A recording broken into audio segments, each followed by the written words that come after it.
खुलुमबाय। आमेरिका आरो इरान हादोरनि गेजेराव जानाय दावहाखौ लानानै गिदिर खौरां फैदों। इरान हादोरा आमेरिकाजों गासिबो डिप्ल'मेटिक आरो इनडाइरेक्टलि रायज्लायनाय गासैखौबो सुबिदाफोरखौ बन्द' खालामजोबनो नागिरदोंमोन आरो लोगोसे इरान हादोरा आमेरिकाजों जेबो सावरायला होननानैबो बुंदोंमोन।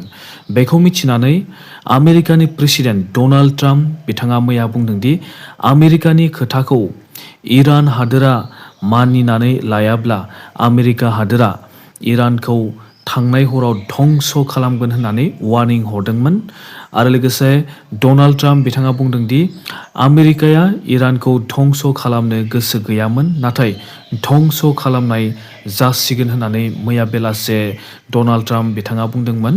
डनाल्ड ट्राम्प बिथाङा इरान हादोरखौ धंस खालामगोन होननानै बुंदोंमोन, मानोना स्ट्रेट अफ हार्मस मुंनि लामाखौ खुला खालामनो नांगौ होननानै डनाल्ड ट्राम्प बिथाङा वार्निं होबाय थादोंमोन, नाथाय इरान हादोरा मानियाखैमोन। जोबनायाव मैया बेलासे इरान हादोरा डनाल्ड ट्राम्पनि वार्निं होनायखौ मानिना लानायखौ जोङो नुनो मोन्दों। जोङो मैया मिथिनो मोननाय बायदिब्ला डनाल्ड ट्राम्प बिथाङा वार्निं होनायनि उनावनो इरान हादोरा स्ट्रेट अफ हार्मस मुंनि लामाखौ सप्ता मोननैनि थाखाय मैयानिफ्राय खुला खालामना होनायखौ जोङो नुनो मोन्दों। बेबायदि खुला खालामना होनायनि थाखायनो आमेरिकानि प्रेसिडेन्ट डनाल्ड ट्राम्प बिथाङा बुंदोंदि बे सप्ता मोननैनि थाखाय आमेरिका हादोरा इरान हादोराव जेबो एटेक खालामा होननानै डनाल्ड ट्राम्प बिथाङा बुंदों। आमेरिकाया सप्ता मोननैनि थाखाय बमा आरो मिसाइलफोरखौ इरान हादोराव गावहरलिया होननानै डनाल्ड ट्राम्प बिथाङा मैया बुंदों। बे सप्ता मोननैयाव गासिबो हादोरा स्ट्रेट अफ हार्मस मुंनि लामाथिं थावफोरखौ लाबोनो हासिगोन। आसामाव दा इलेक्शननि बोथोर। आसामनि 126टा समस्तियाव इलेक्शन जानो थांगासिनो दङ।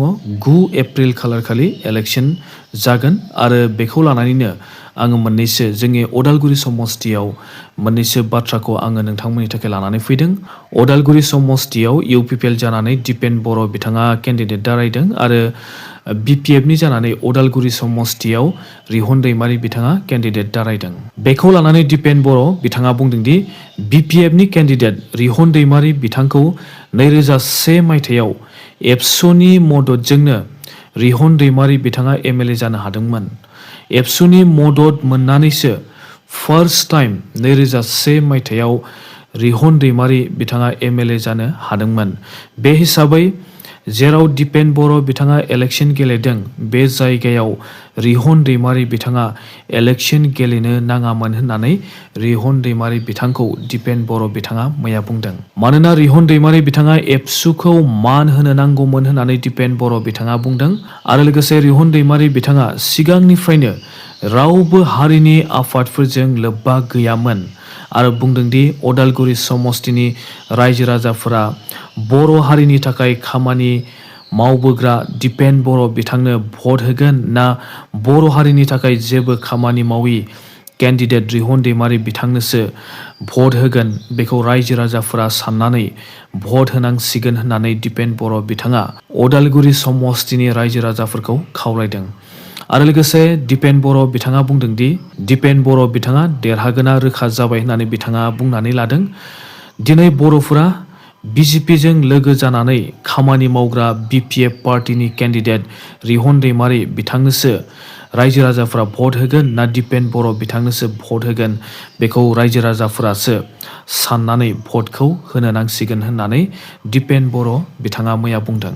अदालगुरि समस्तियाव बिपिएफनि केन्डिडेट रिहन दैमारि बिथाङासो देरहागोन ना एबसु फरायसा आफादनिफ्राय इउपिपिएलआव जइन जानानै केन्डिडेट दारायनाय दिपेन बर' बिथाङासो अदालगुरि समस्तियाव देरहासार जागोन, बेखौ जोङो उनावसो मिथिनो मोनसिगोन। आरो अदालगुरि समस्तिनि रायजो राजाफोरा दिपेन बर'खौसो सापर्ट खालामगोन ना रिहन दैमारि बिथांखौसो सापर्ट खालामगोन, बेखौ जोङो रिजाल्ट होखालिसो जोङो मिथिनो मोनसिगोन। आरो लोगोसे अदालगुरिनि सिङाव थानाय टंला समस्तियाव इउपिपिएल आरो बिजेपिनि केन्डिडेट दङ, नाथाय बिपिएफ पार्टिनि केन्डिडेटआ टंला समस्तियाव गैया। बिजेपिनि केन्डिडेटनि मुङा जाबाय बिकन चन्द्र डेका। बिथाङा ट्राइबेल हारिनि सुबुं नङा एबा बिथाङा एसटि मानसि नङा। आरो लोगोसे बिजेपिनि केन्डिडेट बिकन चन्द्र डेका बिथांखौ गुवाहाटियावसो थायो होननानै रायजो राजाफोरा सावरायगासिनो दङ। आरो लोगोसे टंला समस्तिनि बिजेपिनि केन्डिडेट बिकन चन्द्र डेका बिथाङा देरहालांनो हायोब्लाबो रायजो राजाफोरा जेबो मुलाम्फा जानाय नङा होननानै रायजो राजाफोरा सावरायदों। बिकन चन्द्र डेका बिथांखौ टंलायाव लोगो हमनो हानाय नङा होननानै बुंदों। मानोना बिकन चन्द्र डेका बिथाङा गुवाहाटीयावसो थायो आरो इलेक्शन गेलेनो थाखायसो बिथाङा टंला समस्तियाव साननैसो थाफैदों होननानै रायजो राजाफोरा सावरायदों। बेनिखायनो रायजो राजाफोरा बिथांखौ देरहाहरनायनि उनावबो बिकन चन्द्र डेका बिथांखौ MLA जाहोनायनि उनाव बिकन चन्द्र डेका बिथांखौ उनाव लोगो हमनो थाखाय रायजो राजाफ्रा सुबिदा मोननाय नङा होननानै रायजो राजाफ्रा गोबां सावरायगासिनो दङ। बे बाथ्राखौ साननानै रायजो राजाफ्रा टंला समस्तिनि UPPL नि केन्डिडेट जयन्त राभा बिथांखौसो बयबो सापर्ट खालामदों होननानै जोङो मिथिनो मोन्दों। जयन्त राभा बिथाङा टंलानिनो मानसि आरो बिथांखौ टंलायावनो थायो होननानै जोङो मिथिनो मोन्दों।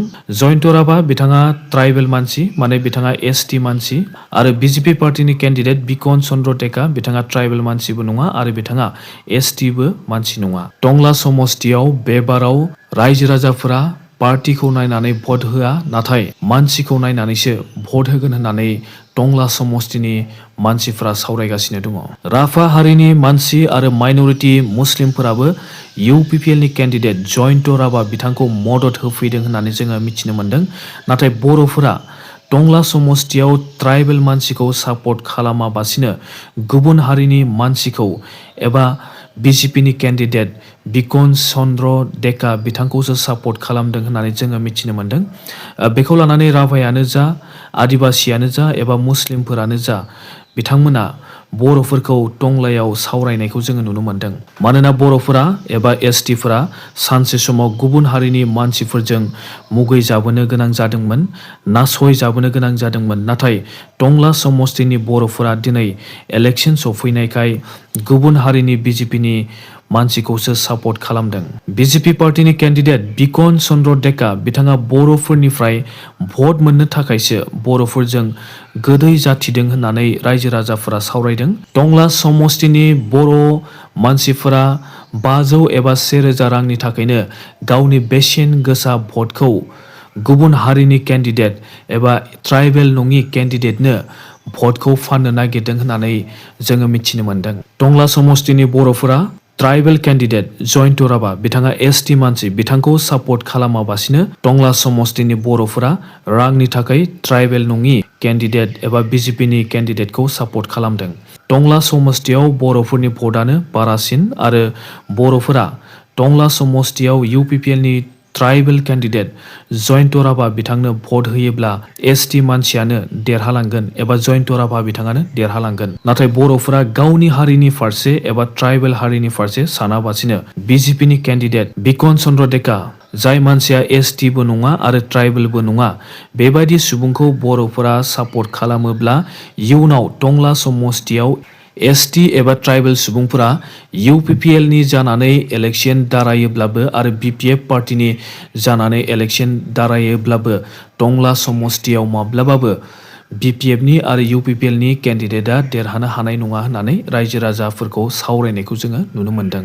जोङो मिथिनो मोननाय बायदिब्ला टंला समस्तियाव BPF पार्टीखौ BJP पार्टीया बरबाद खालामबाय होननानै रायजो राजाफोरा बुंगासिनो दङ।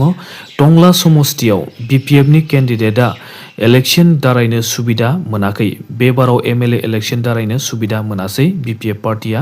मानोना BJP पार्टीया टंला समस्तिखौ दखल खालामनो नाजादों होननानै रायजो राजाफ्रा सावरायदों। टंला समस्तियाव बे बारनि इलेक्शनाव UPPL पार्टीनो भट होनानै ट्राइबेल केन्डिडेट जयन्त राभा बिथांखौ बर'फोरा देरहासार खालामहरनो हायाब्ला टंला समस्तियाव इयुनाव UPPL पार्टी आरो BPF पार्टीनि केन्डिडेटखौ देरहाहरनो हानाय नङा होननानै रायजो राजाफ्रा गोबां सावरायगासिनो दङ।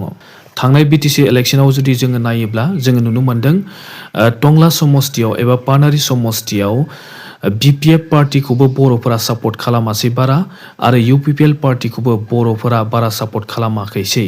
बेनिखायनो पानारि समस्तियाव एबा टंला समस्तियाव थांनाय BTC इलेक्शनाव BPF पार्टीयाबो जेननो गोनां जादों आरो UPPL पार्टीयाबो जेननो गोनां जादों। मानोना UPPL पार्टी आरो BPF पार्टीखौ बर'फ्रा सापर्ट खालामाबासिनो BJP पार्टीखौ सापर्ट खालामदों आरो बेनिखायनो BJP पार्टीया पानारि समस्तियाव एबा टंला समस्तियाव थांनाय BTC इलेक्शनावबो MCLA खौ देरहालांनो हादों आरो बे बारावबो जुदि टंला समस्तियाव बर'फोरा UPPL खौ सापर्ट खालामाब्ला BJP पार्टियानो बेबारावबो देरहालांगोन। BTCआव बर'फोरा बर'नि थैजों दाजानाय BPF आरो UPPL खौ नागारनानै नेशनेल पलिटिकल पार्टी BJP खौसो सापर्ट खालामनो हमदों। बेबायदि BJP खौ बर'फोरा सापर्ट खालामबाय थायोब्ला सानसे समाव BTCनि UPPL पार्टी आरो BPF पार्टीया जोबहैनायनि चान्स दङ होननानै रायजो राजाफोरा सावरायगासिनो दङ। बेनिखायनो टंला समस्तियाव बर'फोरा ट्राइबेल नङि सुबुंनो भट होयोब्ला 5 बोसोर बर'फोरनि डेभेलपमेन्ट जानांगौआ बेक जाफिनगोन होननानैबो रायजो राजाफोरा सावरायदों। टंला समस्तियाव BPF पार्टीनि केन्डिडेट थानायमोनब्ला बर'फोरा UPPL आरो BPF खौनो सापर्ट खालामनो हागौमोन। नाथाय टंला समस्तियाव BPF पार्टीनि केन्डिडेट गैया। बे हिसाबै रायजो राजाफोरा बेखौनो लुबैदों टंला समस्तियाव जेसेबांखि BPF सापर्टारफोर दङ बर'फोर बिथांमोना जाहाथे UPPL नि केन्डिडेट जयन्त राभा बिथांखौनो सापर्ट खालामनानै बिथांनोनो भट होयो बेखौ टंला समस्तिनि रायजो राजाफोरा लुबैदों।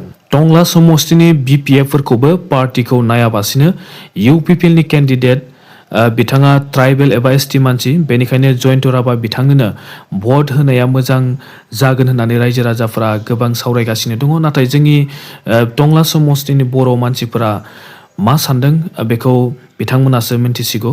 बे बारनि MLA इलेक्शनाव टंला समस्तिनि बर'फोरा ट्राइबेलफोरनि फारसे बेसेबां एबा ट्राइबेल केन्डिडेटनि फारसे अननाय दङना गैया एबा ट्राइबेल केन्डिडेटब्लाबो सापर्ट खालामो ना खालामा बेखौ जोङो टंला समस्तियाव नुनो थांगासिनो दङ। आरो टंला समस्तिनि ट्राइबेल सुबुंफोरा एबा बर'फोरा BJP पार्टी नेशनेल पलिटिकल पार्टीखौसो सापर्ट खालामगोन नामा बेखौ जोङो रिजाल्ट खालिसो मिथिनो मोनसिगोन। नाथाय जोङो दा मिथिनो मोननाय बायदिब्ला जयन्त राभा बिथाङा सासे ट्राइबेल केन्डिडेट हिसाबै बर'फोराबो बिथांनोनो भट होनो नांगौ होननानै मुस्लिमफोराबो बुंदों, राभाफोराबो बुंदों आरो आदिबासीफोराबो बुंदों। आरो बे बाराव बर'फोरा थारैनो जयन्त राभा बिथांनि मोखांखौ नायनानै एबा बिथाङा जे सासे ट्राइबेल सुबुं बिथांनो भट होनाया मोजां जागोन ना जाया बेखौ रायजो राजा नोंथांमोना सानै हयै 9 एप्रिल खालार खालि भटखौ हैगोन होननानै आंबो नोंथांमोनखौ खावलायनाय थाबाय। आरो लोगोसे बिकन चन्द्र डेका बिथाङा सासे ट्राइबेल नङि सुबुं, बे हिसाबै बिथांनो भट होयोब्ला बर' हारिया एबा ट्राइबेलफोरा जौगागोन ना जौगाया बेखौबो बर'फोरा साननाया जोबोद गोनांथि जानानै फैदों। स' नोंथांमोना भिडिअखौ मोजां मोनबायब्ला मोनसे लाइक खालाम, शेयार खालाम आरो लोगोसे चेनेलाव गोदानबा चेनेलखौ नोंथांमोना साबस्क्राइब खालामनानै लानो दाबाव। दासिमनि रादाबा एसेनोसै। Thank you.